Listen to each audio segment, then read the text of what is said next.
Laurent Roland Tonekes, bonjour. Mori Agua, bonjour. Amis téléspectateurs, bonjour. Adrien Tchomakou, bonjour. Bonjour Mori Lagua, bonjour à toutes et à tous. Alors ce matin, je vais démarrer par les deux derniers quotidiens. Nous avons le matin qui nous dit que le public est jamais prêt en ce qui concerne la rentrée scolaire. Mais juste après, nous avons vu un autre quotidien. Ce n'est pas le matin, matin libre. Oui, le public jamais prêt avec une école remplie d'eau transformée en bas-fond. Mais nous avons vu que Fraternité, lui, parle de Noël Chadaré qui demande qu'on réfléchisse un peu encore sur la rentrée scolaire, la problématique. Oui, il parle d'évaluer la réforme de la rentrée en septembre. Laurent Roland Tonekes, voilà deux journaux quand même qui se complètent avec Matin Libre et qui nous montrent une photo d'une école transformée pratiquement en bas-fond avec des nénuphars, avec tout ce qui est verdâtre possible. Vous voyez l'image, Laurent Roland Tonekes, mais également Fraternité qui parle donc de Noël Chadaré qui nous demande d'évaluer un peu la rentrée qui commence donc en septembre. Quelle est votre appréciation ou votre position par rapport à ces écrits de ces journaux? Alors, je crois que quand on regarde un peu la réforme qui a été faite, qui a ramené la rentrée scolaire en septembre, ce n'est pas pour autant mauvais en soi, seulement qu'il fallait tenir compte des aléas climatiques, parce qu'en réalité, le mois de septembre, notamment au niveau du Bénin méridional, nous avons 4 saisons. La grande saison pluvieuse, la petite saison pluvieuse, 2 saisons sèches, la petite et la grande. Et la petite saison pluvieuse qui commence bien évidemment courant septembre pour finir en octobre. Alors, et dans le cas précis, parce que les gens ont tout fait d'assimiler ce qui se passe à un changement climatique, mais c'est un faux problème. Parce que on dit Zoson chez nous, au Bénin méridional, qui commence pratiquement au milieu de septembre ou bien même au mois de septembre pour s'achever en octobre. Et c'est vers octobre que l'eau commence à reculer parce que les pluies commencent à cesser. Donc, il y a deux phénomènes. Il y a d'abord la question des inondations, parce que l'eau qui descend du nord, oui, pour venir inonder les zones inondables, notamment Ganvier, les Aguégués et autres. Mais voilà, et à cela maintenant s'ajoutent les pluies qui doivent commencer dans une partie du Bénin. Donc, il se fait que l'inondation qui vient, et puis après les pluies qui doivent s'ajouter, font qu'il y a des problèmes dans certaines parties du Bénin méridional. Et donc, quand on tient compte de tout ça, je pense que dans une certaine mesure, il va falloir réfléchir. Est-ce qu'il ne faut pas repousser la rentrée à octobre comme c'était le cas depuis des années? Parce que à ce moment, l'eau commence à reculer. Voilà, oui, donc l'eau commence à reculer, et un temps soit peu, les conséquences ne sont pas pour autant énormes telles comme on le voit aujourd'hui. Donc, je crois que les acteurs doivent s'asseoir et réfléchir sur la question pour voir, parce qu'il ne sert à rien de lancer la rentrée scolaire, mais de se rendre compte ou bien d'être conscient de ce qu'il y a des régions qui ne pourront jamais commencer. C'est vrai que même si on lance en octobre, des régions ne vont pas commencer. Mais les conséquences ne sont pas autant énormes comme on le voit. Et comme dit Matin Libre, c'est vrai, le public n'est jamais prêt. Parce que oui, dans les privés, beaucoup d'écoles privées ne se retrouvent pas dans une situation d'inondation aujourd'hui, malheureusement. Bon, heureusement pour elles, pardon.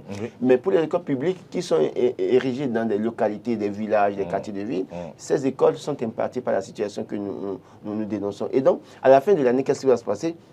L'année passée, on a fait le débat ici, sur le plateau, je crois qu'on était même les trois à faire le débat. C'est-à-dire que le ministre sort un communiqué pour dire aux écoles privées qu'elles ne doivent pas aller en vacances avant juillet, alors que ces écoles ont bien fini le programme, parce que quand vous allez chercher à comprendre, vous fouillez, vous vous rendez compte que ces écoles ont bien fini le programme, et donc en réalité n'avaient plus rien à faire avec les enfants. Il fallait renvoyer les enfants à la maison, vers les parents. Donc ces écoles ont commencé par donner des vacances à leurs enfants, à leurs apprenants déjà fin mai, juin. Parce que, ce qui est normal, il n'y a plus rien à faire. Donc, et on en a parlé longtemps ici. Voilà, on était les trois à parler d'ailleurs sur le plateau. Et donc, quand on regarde tout ça aujourd'hui, je crois qu'il faut réfléchir. Parce qu'il ne faut pas dire, il ne faut pas se taire maintenant ce qui se passe. Et c'est à la fin de l'année scolaire, quand les autres auront fini de boucler le programme, qu'on va sortir un communiqué. Pour dire non, vous n'avez pas le droit d'aller. Pour dire qu'ils n'ont pas le droit d'aller en vacances. Si vous finissez un programme, à quoi bon amener encore les enfants à l'école? C'est des charges pour les écoles. Tout à fait. Encore que les écoles n'ont pas de subvention. Donc, Je crois que l'un dans l'autre, il faut revoir vraiment.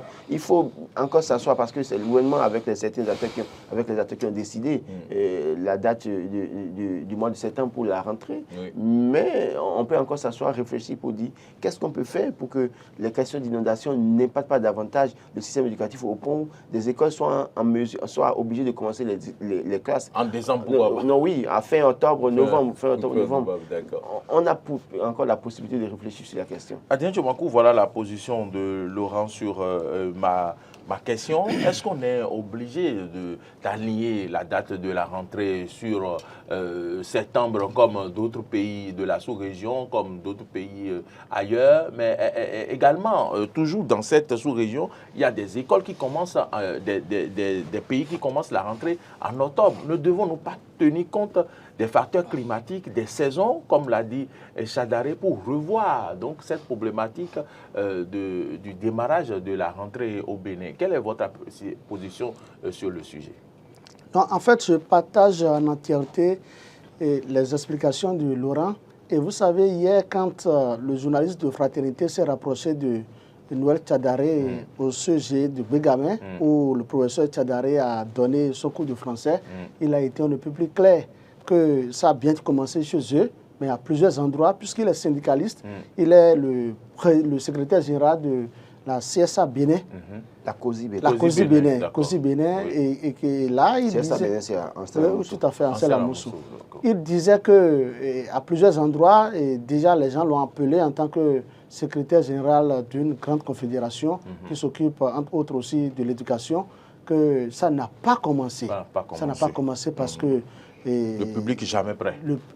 C'est normal, le public ne peut pas être prêt parce que vous-même, vous savez, vous l'avez dit tout à l'heure, les changements climatiques obligent et en aucun cas, on ne peut pas, pour faire plaire au président de la République, chercher à harmoniser notre calendrier au plan, je dirais, régional, pour ne pas parler au plan international. Pourquoi ne pas se contenter de ce qu'on faisait? Pourquoi? Moi, je l'ai dit sur d'autres chaînes de radio, de télévision, j'ai dit, moi, on peut toujours continuer à démarrer la rentrée scolaire le 28 octobre, comme cela se faisait en notre temps. C'est vers la fin du mois d'octobre. Et après, on a ramené un peu, c'est venu au niveau de la première quinzaine du mois d'octobre. Écoutez, une chose est claire, pendant les 2 premières semaines, le public ne peut pas être prêt en général. Et le constat est là. Là où nous sommes ici, nous sommes à Glo. À côté de nous, tout près ici, par exemple, il y a le CG d'Adjagbo. Le CG d'Adjagbo, c'est vrai, Patrice Talon a bien fait de doter Adjagbo d'un CG, mais je vous dis, faites un tour. C'est loin de ma maison. Le CG d'Adjagbo, par exemple, actuellement, le directeur départemental a envoyé 875 nouveaux élèves, c'est-à-dire des élèves qui ont obtenu leur CP. Ils vont rester où? Ils vont rester sous une bâche? Ils vont installer des tentes pour les mettre dedans? C'est 875. Or, il y a des infrastructures capables d'accueillir cet effet. Il y a au total 8 salles de classe. Et ces 8 salles de classe doivent contenir les élèves de la 6e, 5e, 4e et 3e. Donc, ce qu'on appelle classe volante s'impose. Ça là, c'est plus que... Les élèves vont tellement voler. C'est plus que classe volante. Je ne sais même pas quel mot trouver. On va dire classe ambulante. Une chose est claire. La rentrée a commencé par endroit. C'est bon, mais avec les changements climatiques, les aléas climatiques, ça n'a pas commencé à des endroits donnés. Mais à certains endroits où ça a commencé, il y a des enfants qui doivent encore rester beaucoup à la maison. Écoutez, moi, vous savez, je suis enfant d'instituteur. Mon papa est instituteur retraité. On fait un clin d'œil à M. Tchomakou. Tchomakou Clément. C'est ce qui m'amène à me préoccuper surtout des enseignants. Quand vous prenez toujours le CG à Adjagbo, il n'y a pas de professeur de philosophie, de mathématiques et de physique. Donc et ce problème se pose. Donc la rentrée a commencé. C'est ça, le problème que pose Laurent est quand même pertinent parce que la rentrée commence, mais à la fin, le ministre va dire non, les privés, vous n'avez pas le droit d'aller en vacances. Et je pense que Chadaré est venu révéler ce que beaucoup comprennent. Ce que beaucoup comprennent? Oui, c'est ça. C'est d'ailleurs venu dire. Il faut qu'on se revoie très rapidement, que les acteurs en charge de l'éducation se retrouvent ce mois de septembre même pour que la situation soit revue. On espère que les gens vont vous entendre, Laurent. Je pense que il fait bien de soulever la question du sujet à Djagbo. J'ai été au sujet à Djagbo. Vous savez très bien que je fouine beaucoup. J'ai eu l'information, je suis allé dans le collège. Ce que j'ai pu voir déjà avant la rentrée, et déjà quand ils ont commencé, j'ai fait un tour pour voir. Et je me rends compte qu'il y a un problème. Je crois que toute l'année dernière, j'ai dénoncé le fait qu'il y ait un manque d'infrastructures scolaires de qualité pour les enfants. Quand vous allez au sujet, je l'avais dû vous rappeler, à l'époque, on a fait un reportage où les enfants étaient dans des bâtiments délabrés. Et quand il pleut, les enfants doivent se rassembler quelque part pour ne pas être mouillés par la pluie. Et ça se passe dans une ville qui est aujourd'hui à statut particulier. Quand vous allez dans certaines localités, il y a beaucoup d'infrastructures de qualité qui manquent malheureusement. Je l'ai dit, sous nos yeux, Von Talon à Godomé, à Imenvo, une école en bâtiment, en matériaux précaires. Cette école, on l'a recherchée en vain, Laurent. Non, je vous amène. Vous reprenez la voie, le nouveau goudron qu'ils appellent Von Talon là. On a fait dans la déviation comme ça, il y a un, comment vous appelez, un dépôt de la Société Générale de Gestion de Sabliterie du Grand Noko, pardon. Il y a l'école quelque part dans le coin là, en matériaux précaires. Au vu aussi de tout le monde. Personne n'en parle. Quand il pleut, les enfants doivent pouvoir passer. Et dans certaines écoles, quand il pleut, quand la pluie s'annonce, on voit que le ciel s'assombrit, on dit aux enfants, allez à la maison. Et avec ça, quel résultat que nous voulons? Je pense que la question des infrastructures scolaires est une question assez préoccupante aujourd'hui. Et les gouvernants doivent pouvoir s'intéresser à cette situation que nous dénonçons. Le Conseil national de l'éducation a pour mission d'améliorer en tout cas le système éducatif. Leur travail aujourd'hui doit pouvoir constituer à faire en sorte que nous ayons des infrastructures scolaires de qualité pour que les enfants, quand il pleut, les enfants soient à l'abri des intempéries dans les écoles. Qu'on ne dise pas aux enfants quand le ciel s'assombrit, écoutez, allez à la maison et les enfants commencent à courir pour aller à la maison. Non, on reconnaît, Laurent Roland qu'est-ce que le gouvernement fait beaucoup. Mais avant même le gouvernement de Talon, le gouvernement de Feu a beaucoup investi dans l'éducation. Également, il est venu une époque où le génie militaire a été envoyé des écoles, pour construire... Non, il y a des salles de classe qui avaient été construites, je suis d'accord.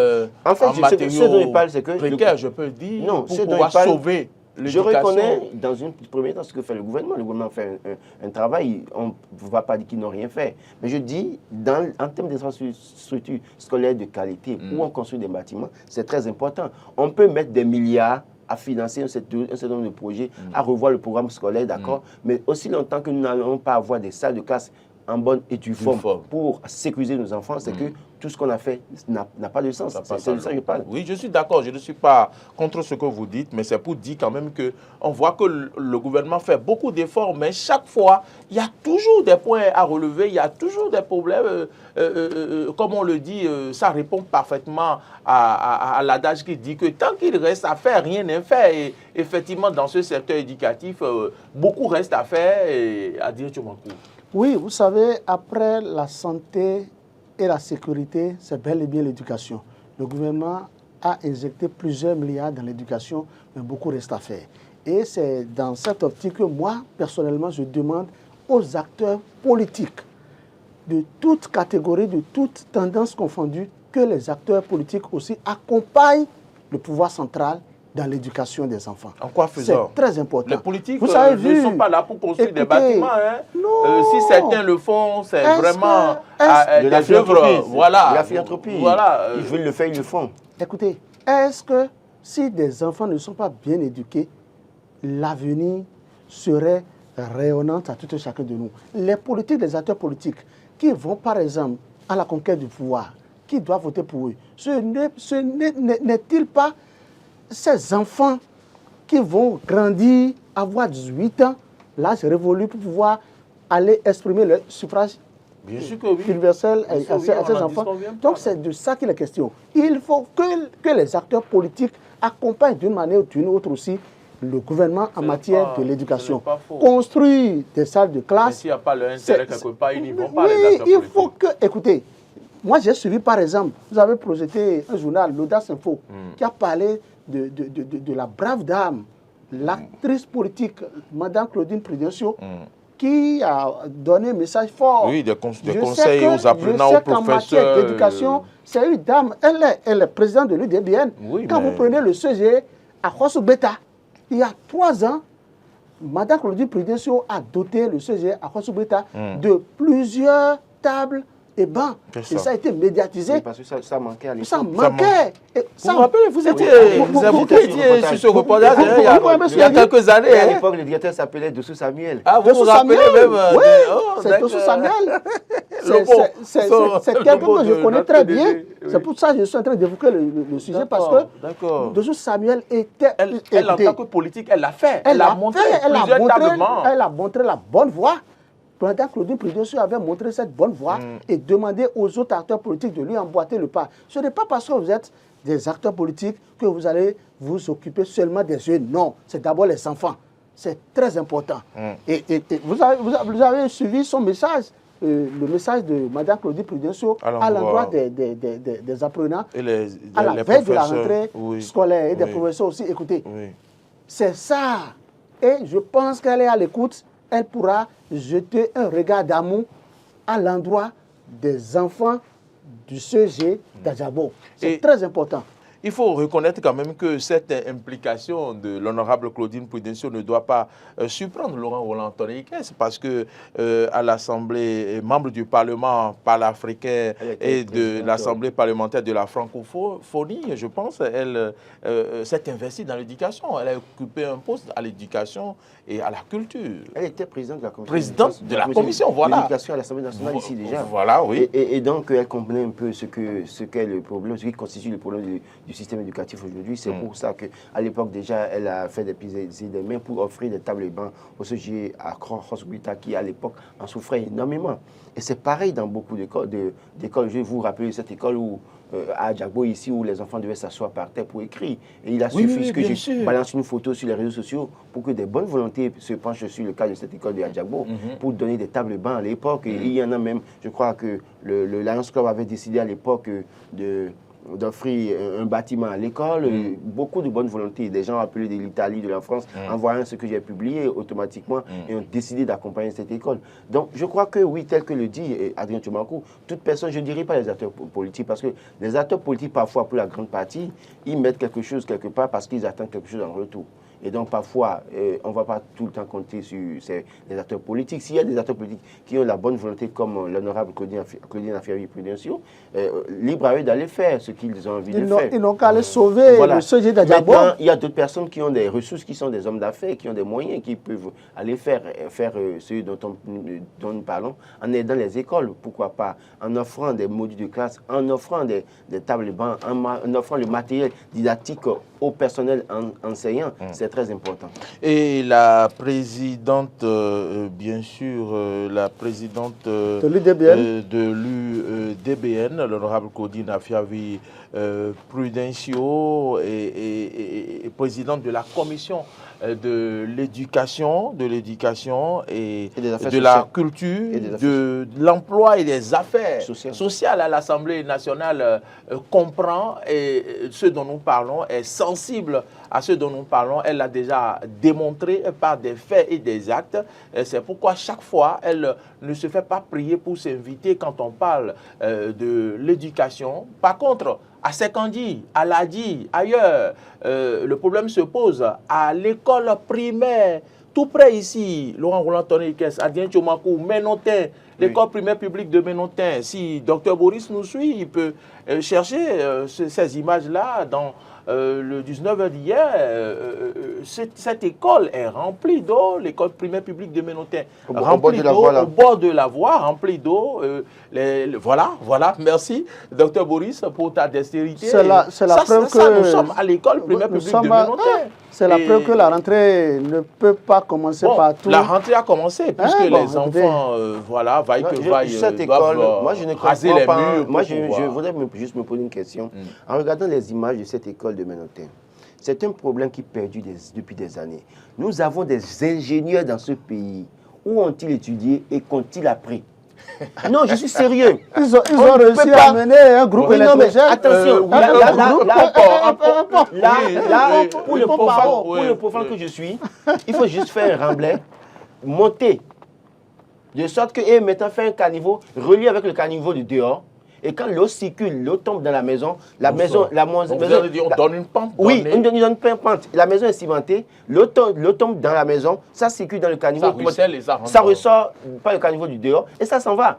C'est très simple, pour le profane que je suis. Non, mais je ne peux pas comprendre que depuis des années, Oui. ce problème perdure et nous avons des ingénieurs qui sont en cravate, costume dans les bureaux et qui ne peuvent pas réfléchir par rapport à cette situation. C'est une honte pour notre pays. On parle des milieux reculés, mais on parle de Cotonou, en plein cœur de Cotonou. Et ça, on peut parler de l'Adi, parce que c'est une zone assez inondable de C'est une zone l'Adi. marécageuse. Mais ici, par exemple, oui, ce n'est pas communauté totalement... quand même. On peut mettre du sable rempli, cimenté, par endroit, maintenant faire drainer l'eau vers le caniveau du dehors. Moi, je pense, pour le profane que je suis, je pense qu'on peut régler ça tout simplement. Mais si depuis des années, parce que depuis que moi je suis venu à Cotonou, je vais à Cotonou, je vois le même problème chaque année. Et- Moi, je connais et au un fil ministre de la République, le ministre de... Bon, écoutez, il a fait l'école primaire publique de Minoté.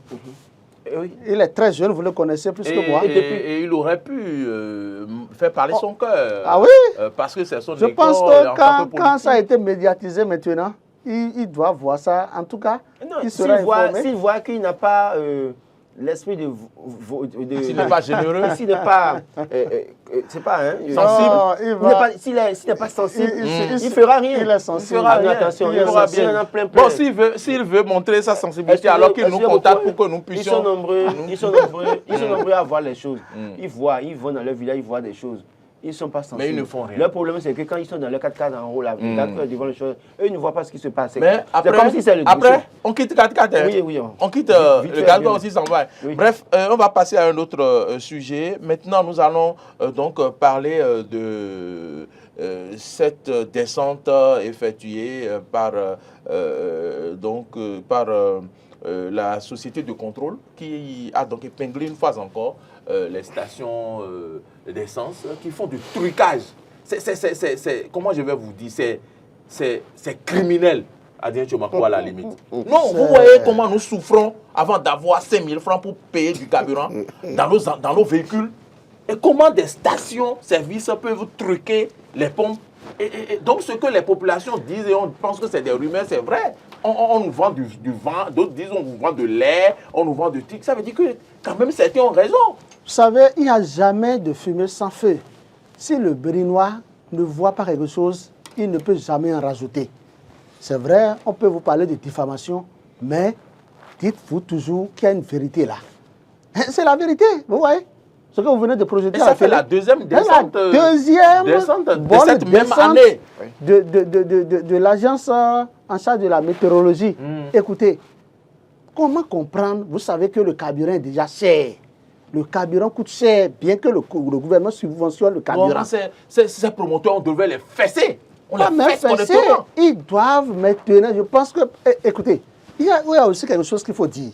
Je pense que les autorités en charge de ce contrôle ne vont pas revenir nous dire que c'était une erreur, qu'en réalité, ces stations, et ces 2 ou 3 stations concernées auparavant, conformes, que c'est une erreur. que c'était conforme. En tout cas, on est là. non? S'il le On dit est là. ça, il faut que le chef de l'État prenne ses responsabilités.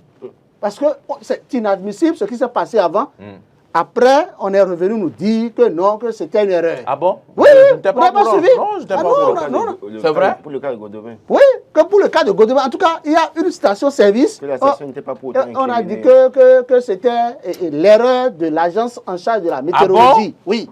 Donc, que le directeur général ne revienne pas nous donner conférence de presse encore pour dire que c'était encore une erreur. Parce que quand vous commettez assez d'erreurs, ça veut dire ce que ça veut dire. Quand on découvre le propriétaire de la station, ça devient une erreur. Donc, je pense que c'est une réalité maintenant. Pour cette fois-ci, c'est Comment une on réalité. comment on découvre le Et propriétaire? on Parce que doit bon, on fait contrôle, mais on ne sanctionner. sait pas véritablement à qui On appartient doit la les station. poursuivre. Maintenant, après, quand on découvre que c'est un baron qui est derrière la station, on décrète que c'est une erreur. Non. Il ne faut pas gâter le boulot de Faux Michel. Donc, il faut que des gens comprennent que c'est du vol. Il n'y a pas deux mots pour le dire. c'est du vol. Quand quelqu'un vole, il doit être traité comme tel. C'est du gangstérisme au plus haut niveau. C'est-à-dire, mais non, moi, Laurent, ça me touche. Comment des gens souffrent pour pouvoir payer le carburant, l'essence qui est déjà trop cher, bien que le gouvernement le subventionne. Et vous réglez vos appareils pour pouvoir encore siphonner les populations, asphyxier financièrement le pauvre citoyen qui veut prendre 2 000, 3 000, 5 000 francs de carburant. Et peut-être ceux qui sont à la pompe et qui vendent l'essence n'en sont pas peut-être conscients. Je dis peut-être. Peut-être les patrons qui organisent le réseau. Moi, ce dossier, personnellement, je vais le suivre jusqu'à la fin. Suivez. On ne vienne pas nous dire je prends la vie de Laurent là-dessus rapidement. Je crois que quand tu m'entends parler, ça me fait sourire parce qu'en fait, il faut vivre ça pour se comprendre un peu en réalité. Moi, j'ai vécu ça à Clavé, dans 2 stations différentes. Vous savez, ma voiture, quand tu mets le carburant, pour 5 000 francs dedans. Tu connais le niveau où les ça te met sur le tableau en même temps, 60 km ou 67 km. C'est la moyenne. D'accord. Je suis allé dans une station un jour. Je vous assure que c'est le dernier billet que j'avais. Et j'ai pris. Et ça m'a mis 23 km. Ah! Ça m'a fait mal le jour. Vous auriez pensé que j'ai perdu toute ma fortune sur la terre. Parce que j'avais fait un programme pour dire, ça me permettra de venir au boulot au moins 2 fois ou 3 fois dans la semaine. 23 km. 23 km. Sur soixantaine que vous avez l'habitude d'avoir. La dernière fois, j'ai pris du carburant. Ça devait me mettre le nombre de kilomètres parce que c'était déjà pratiquement fini. J'ai pris le carburant, 10 litres. J'ai démarré. Parce que quand tu démarres automatiquement, ça te change le nombre, ça te met le nombre de kilomètres. Et souvent, c'est autour de 90 quand tu me prends pour 10 000. Autour de 90.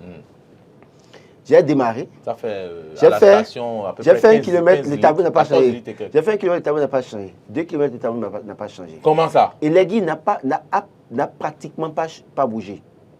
Cela suppose que quoi? Ce qu'on m'a servi n'est pas en réalité du vent. Du vent, pratiquement. J'ai eu mal le jour là. Ça ne fait pas encore 2 semaines. Hein. Je crois que c'est la semaine passée. Pour vous dire quoi, il faut vérifier si ces stations ont été épinglées. Oui, on ira voir si ces stations dont vous parlez sont épinglées. Et si sont pas épinglées, on va les vendre, on va les livrer. Si ces stations sont livrer ici. Je viendrai en parler ici. Ça, personne ne m'empêcherait de le dire. Je dirais, pour dire oui, j'ai subi ça dans telle station. En fait, je n'ai pas voulu en faire une histoire parce que au point où je n'ai pas d'éléments pour vérifier la quantité d'essence dedans. L'aiguille n'a pas bougé, d'accord. Mais après, je suis allé dans une station, j'ai compris que l'aiguille a bougé. Et donc, ça a monté. Donc, j'ai compris qu'il y avait un problème. Bref, pour vous dire quoi, les gens sont à la limite cyniques. C'est pas bien. Les populations souffrent. C'est vrai, hein? Combien gagne un journaliste où vous allez vendre de lait dans son réservoir? Et quand je suis mis ça parfois... dans le réservoir du gars? Et moi, je me dis, mais finalement, les gars là ne m'aiment pas dans ce pays, quoi. Parce que je ne sais pas. C'est quoi? Je vous avais dit. Les gens n'aiment pas dans ce pays. Les gens ne m'aiment pas dans ce pays. Non, c'est manière de parler. Votre famille vous aime, donc c'est déjà important. Monsieur Laurent, déjà sur le plateau ici, vous souffrez. Vous souffrez dans le nord de Tobago. Non, je souffre de dire la vérité parfois et ça choque. Moi, je n'ai pas de moyen de camoufler ou bien de contourner la vérité, je le dirai tel que je ressens ça. Ça peut choquer les gens et les gens ne m'aimeront pas pour ça. Mais les gens sincères pour moi, c'est que ces personnes changent. Parce que ce qu'on dit là, c'est sans animosité que ces personnes changent. Bon, revenons à la situation des stations. Je vous laisse 2 minutes je crois encore que parce qu'on va passer à autre chose. Les gens doivent pouvoir faire très attention. Et vraiment, le contrôle doit être permanent maintenant. Le contrôle doit être permanent. Que les gens envoient des bidons dans les stations pour demander 1 litre, 2 litres pour voir. Après, aller voir si c'est la qualité réelle. C'est des choses qu'il faut contrôler aujourd'hui pour s'assurer que ce que nous prenons dans les stations, c'est vraiment la quantité que nous avons demandée. On ne va pas partir. J'ai vu quand même que vous avez... Il y a un autre sujet qui intéresse Laurent, on ne va pas partir sans en parler. Nord-Sud quotidien, difficile mission de création d'un couloir humanitaire. Oui, écoutez, moi je trouve que c'est bien normal qu'on constate que c'est difficile de créer un couloir humanitaire. Quand on regarde la posture adoptée par le Bénin dans la crise nigérienne, à un moment donné, il y a déjà une perte de confiance entre le Bénin et le Niger, entre les gouvernants béninois et la junte au pouvoir au Niger. Mais on doit laisser les politiques, voyons les populations. Attendez. La population, c'est quoi? La population, c'est les besoins. Quand on parle de couloir humanitaire, alors que les frontières sont fermées et que les marchandises des populations sont bloquées au niveau des frontières et que ça pourrit depuis des semaines et que ça n'émeut personne, et vous voulez lever, vous-même encore, pour dire que vous voulez créer un couloir humanitaire, les gens ne peuvent pas vous faire confiance. Je ne dis pas que les politiciens ont raison de ne pas faire confiance au gouvernement béninois, mais dans une certaine mesure, regardez, allez à la frontière du Niger pour voir le nombre de camions et de regarder comment des commerçants ont perdu des marchandises en peu de jours. Tout est pourri. Et c'est des manques à gagner pour la population.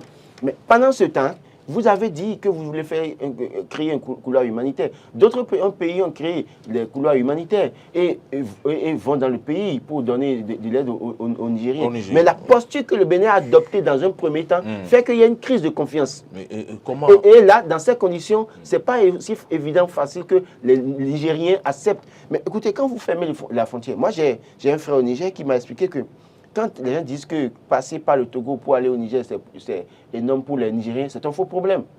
Attention, vous quittez le port de Lomé, vous allez au Burkina Faso, il y a un couloir quelque part là, à moins de 100 km, qui joint les deux pays. Et donc facilement, les gens peuvent aller dans le pays. Contrairement à ce qu'on pense pour dire que ça va être assez long, non, il y a un couloir quelque part là, je crois d'Apan ou quelque chose comme ça, où ils peuvent passer. Donc, quand c'est comme ça, c'est au Bénin maintenant de revoir sa posture.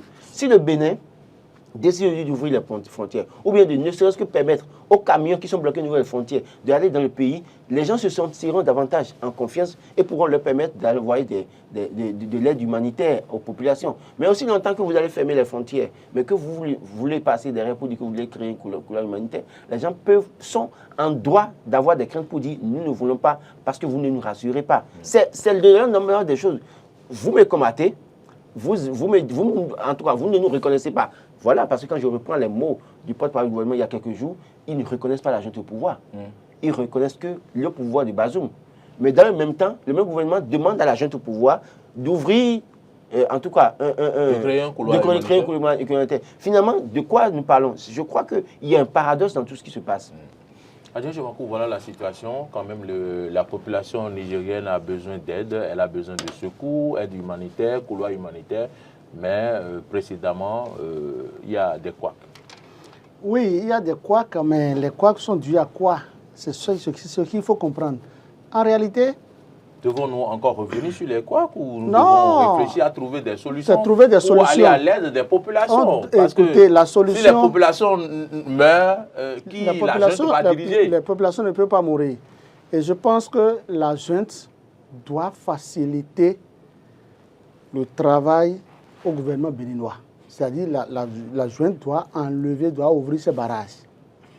Il faut que je vous explique. Le gouvernement béninois ne s'est pas lever de go pour aller fermer la frontière Malanville et Niger-Gaïa. Le Bénin fait partie de la CEDEAO. Et le Bénin a fait l'option d'y rester, de ne pas désobéir à la décision de la CEDEAO. Donc, c'est la CEDEAO qui a demandé à ce que les frontières soient fermées. Le Bénin a obtempéré. Quand l'ONU et le Bénin veulent voler au secours des populations, le ministre des Affaires étrangères a écrit noir sur blanc pour le notifier à la CEDEAO que le Bénin et l'ONU sont en train de porter une assistance humanitaire au Niger. Ça, ce n'est pas de la désobéissance. Parce que ce n'est pas parce que celui qui vous dirige ne doit pas vous diriger que vous qui êtes dirigé, on va vous laisser mourir de faim ou du moins vous laisser souffrir. Donc, il faut quand même qu'on vous apporte assistance. Donc, je pense que la junte a intérêt d'ouvrir les barrières pour que nous ayons ce couloir humanitaire afin que la population nigérienne soit servie. Et si les populations veulent développer, il y a une résilience. Ils n'ont pas besoin de peut-être d'intervention. C'est vrai qu'ils auront besoin, qu'on ne le veuille pas. Tout pays a besoin d'aide et de soutien. Ce dont je parle, je dis, c'est très simple en réalité. C'est-à-dire qu'il y a une crise de confiance au départ. Et la crise de confiance fait que, quel qu'en soit le langage que nous allons parler, quel qu'en soit le langage diplomatique que nous allons parler, ce n'est pas évident de faire de rassurer les politiques au pouvoir. Parce que votre porte-parole dit que vous ne reconnaissez pas la jeune. La jeune sera rassurée. Et que maintenant, vous demandez à la même jeune, d'ailleurs même une lettre confidentielle, et c'est le même peut-être pouvoir qui envoie un courrier à la même jeune pour demander d'ouvrir un couloir, de faciliter un couloir humanitaire. Il y a que nous devons faire les choses autrement. Nous devons peut-être faire attention aux mots que nous utilisons, à ce que nous disons, pour rassurer davantage les autres. Allons à Godomé. Directement pour Laurent Roland Tonekes. Tout le monde sait aujourd'hui qu'il y a une voie qui est en réflexion pratiquement. C'est à Godomé, non loin du, je vais dire, le pont de Noko et avec sa bretelle qui va directement sous l'échangeur. Et aujourd'hui donc, à Godomé, comme on peut le voir sur les images, si Dr Boris le permet, je vais donc faire la lecture. Voilà cette voie. Là où la moto passe là, qui va directement donc, sur le pont. Mais cette voie-là, qui est la voie qui est avant la voie en réflexion, est donc utilisée, puisque c'est elle qui est directement dans le carrefour qu'on appelle Carrefour Z et qui débouche sur la mosquée. Cette voie débouche directement la voie de la mosquée. La voie de la mosquée. Et qui donne sur la maison de pliage, je ne vais pas dire plus. Et donc, regardez ce que cette voie est en train de devenir. Et même les camions qui travaillent sur le chantier prennent par cette voie-là pour déboucher sur la mosquée et continuer leur chemin. Regardez, la voie n'était pas dans cet état-là. Et je me suis dit, est-ce que normalement, dans un pays où on veut arranger les choses, on pense au développement, est-ce que c'est comme ça que ça se fait, Laurent Roland Tonekes? Lorsqu'on veut construire notre voie, faut-il laisser les autres se dégrader? La responsabilité est où, finalement? Je crois que normalement, quand une entreprise prend en charge les travaux d'une voie, l'entreprise, en tout cas avec les responsables compétents, définissent une voie de déviation. Et cette voie de déviation est aménagée au quotidien. Donc la déviation est aménagée au quotidien pour faciliter la circulation aux personnes dans une certaine mesure. Donc si par exemple l'entreprise qui s'occupe des travaux au niveau du tronçon en chantier ne fait pas la déviation, c'est cette entreprise qu'il faut dénoncer. Il faut dénoncer cette entreprise pour leur faire comprendre que la voie que vous êtes en train de réaliser là-bas, voilà la solution que les entreprises... Et l'entreprise, on la connaît, ça tombe sous GA. Donc, ils doivent nécessairement se pencher sur la question et aller aménager le site, c'est très important. Ne pas l'aménager, en réalité, c'est se foutre pas mal des populations, alors qu'en réalité, je crois que dans les clauses, chaque fois pour les voies qui sont aménagées, il y a toujours comment vous appelez, un département réservé à la déviation. À moins que dans le cas d'espèce, il n'y ait pas prévu, qu'on n'ait pas prévu ça. Même si on ne prévoit pas, s'il dégrade la voie, on doit sonner l'entreprise d'aller remblayer la voie. C'est très simple. Hein. Si vous pensez que, moi je le dis, ça peut sembler assez violent pour certaines personnes. Si vous constatez que c'est Sojia Statoum qui réalise la voie et que, bizarrement, les camions de Sojia Statoum passent par la voie là, c'est tout simple. Les populations n'ont qu'à sortir et bloquer un jour un camion de Sojia Statoum. C'est simple. Voilà. Manifester. Voilà. Tout simplement. Voilà. Oui. Quand la population sort, parce que Monsieur Roland, ils passent devant votre maison, ils bloquent, ils détruisent tout. Et donc, vous sortez, vous entendez, si vous êtes dans la zone, non, je ne dis pas de casser. Non, j'ai dit, ils sortent, ils restent sur la voie, ils disent aujourd'hui là, soit vous aménagez la voie, soit vous ne passez plus par ici. Vous allez voir qu'ils vont faire. Voilà. Parce que leur image sera en jeu. Oui, je pense que c'est, je ne dirais pas un peu irresponsable de la part de l'entreprise qui est en charge d'une voie venir détruire une autre voie, puisque dans les clauses de tout contrat de pavage ou de bitumage, il y a les voies de contournement qui sont souvent prises en charge. Ces voies sont prises en charge par l'entreprise qui a pris la réalisation des travaux. Donc je pense quand même que dans l'immédiat, il faut que le ministre des Travaux publics et des Transports interpelle très rapidement la société qui a en charge ce dossier. Parce que ce serait inadmissible qu'on soit en train de vouloir construire une voie et détruire complètement une autre. Parce que je pense quand même que recharger une voie de contournement, ce n'est pas grand financement pour cette entreprise. Encore qu'il s'agit de la société Sojia Statoum, l'une des entreprises les plus anciennes les plus expérimentés au Bénin en matière de réalisation des grands travaux. C'est l'entreprise... Vous faites même Atalakou pour l'entreprise. Vous faites Atalakou pour l'entreprise. Donc, plusieurs patrons sont actionnaires. Je pense quand même que le ministre... qui est là maintenant, le ministre des Travaux là? C'est Tonato, non? C'est Tonato. C'est Tonato. Tonato doit très rapidement taper du poing sur la table. Écoutez, il y a aussi Jacques Ayadi qui a reçu des galons maintenant en matière de nomination. Donc, Jacques Ayadi doit prendre ce problème à bras le corps. S'il a la possibilité... Ayadi était là. Sa voix est bitumée. Pour aller chez lui, c'est bitumé. Lui, sa voix est bitumée. Donc, je pense que... Ayadi est là. Le trafic local de Changé-Godomé, on a tellement dénoncé, il n'a rien fait. Non, ne comptez pas sur lui. Je dois compter sur lui parce que si vous prenez son titre, non seulement il y a la possibilité de contrôler tout ce qui est sur la terre, mais encore en l'air, dans les airs. Et sur l'eau aussi, donc je pense qu'il peut prendre l'avion pour ne pas passer par le bas, pour suivre les secousses, passer par en l'air pour mieux voir ce qui se passe et interpeller très rapidement je crois que l'entreprise concernée. Je crois que l'entreprise est assez responsable puisqu'on a pu dénoncer à un moment donné des situations comme ça et l'entreprise n'a pas passé assez de temps à réagir, à aménager. Donc je crois que c'est parce que peut-être les populations des milieux en réalité n'ont pas réagi, n'ont pas dénoncé. Peut-être c'est des gens pacifiques. C'est ça, nous, c'est peut-être ça qui a justifié le silence de l'entreprise. Maintenant qu'on en parle, je crois que l'entreprise fera quelque chose. Maintenant, je crois que le ministre Tonato, oui, a hérité d'un portefeuille assez lourd après le départ de notre ministre ville individu. Mais je crois que, pense sincèrement que Jacques Ayadi, pour moi, je ne compte plus sur lui. Pourquoi? Parce que l'affaire de l'échange de Godomé, on en a tellement parlé. Moi, personnellement, je l'ai appelé. Il peut nier aujourd'hui. Et je lui ai même écrit. Et là, lui, il n'a pas réagi. Il a fait vu comme les jeunes le disent. Tu m'as fait vu. Tu m'as fait vu. C'est à moi que tu as fait vu. Il m'a fait vu. Mais je ne me suis pas fâché. Parce qu'il a le pouvoir. Moi, je n'ai rien. Je suis journaliste. Non, pour vous dire quoi? Non, en fait, en parenthèse, pour Godomé, il a passé un conseil des ministres il y a 2 mois. Donc je pense que le ministre ville individu était descendu là pour nous dire que ça va se faire en urgence. Ça n'avait pas été fait. Ils n'ont pas fait ça en urgence. Ils ont pris le temps, ils ont passé un marché. C'est passé un conseil des ministres il y a 2 mois. Ils vont réaliser le Guidi-Godo-Gada. Ils vont réaliser le Guidi-Godo-Gada. C'est mieux pour eux.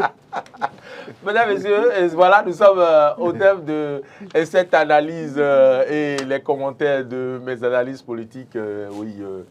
Merci pour tout ce que vous avez apporté pour cette analyse de ce jour, Adrien Tchomankou. Merci. Laurent Roland-Tonekes. C'est moi. La seule chose que je peux ajouter, c'est de demander à tout le monde de se lever comme un seul homme et sauver le CG de Adjabo. C'est très important. Ah oui. Qu'on sauve le CG d'Adjabo. Il n'y a pas que ça, il y a beaucoup d'endroits qu'on doit sauver. 875 élèves envoyés là. Il y a des gens très proches de Patrice Talon dans Adjabo et Glo, donc ces personnes sont mieux placées pour aller faire quelque chose de très bien. important. Voilà qui est dit, madame, messieurs. Merci à la réalisation, Dr Boris, qui a été très attentif au cours de cette rubrique.